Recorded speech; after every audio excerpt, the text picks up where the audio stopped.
इसका माई बाबू कौन है? 5 बार बोलिया न्यूज़ के नाम हटी का सीधा खाता माई से 100 को पूछेंगे 100 को खुशी मानते दीजिए। बनता उतना नाम रखो नाम कहेंगे नहीं खुशी मानते दीजिए। माई से 100 को बाद में दीजिएगा माई लोग देगा। ले दीदी आचना में चूल लिया है नेक है नाम थोड़ा सा बात खाइए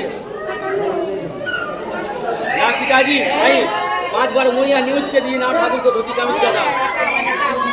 हवा बेटा दिया दरबार में काम हो रहा है। अरे नाम को नेक दीजिए नाम कब तक से धोती कमीज मिलता है जो ले आया देता है तो नहीं है।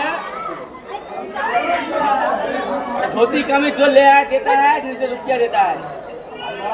धोती कमीज का दाम दरबार में काम हो रहा है। बाबा बेटा दिया है माई से 100 को मुड़न है ये कुछ नहीं मिलेगा। चलिए दाढ़ी नहीं बनता है तो खा देता है। जो दो रहा है वो लीजिए उनको पूछिए। लाख रुपया दीजिए आपकी काम नाम ही करेगा। रुपया बड़ा नहीं है बाबा आप रख दीजिए जब तक रुपया बड़ा है बेटा बड़ा नहीं है।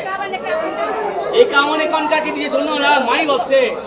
हाँ कैसा पिताजी रे भैया बेटा का मुड़ना आता है और नाम को नेक के चिंता करता है।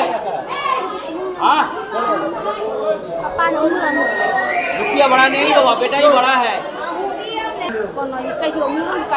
ऐसे कम तो बड़ा होगा कोई मानता है पूरा दे देगा नियम दरबार में पूरा देता है।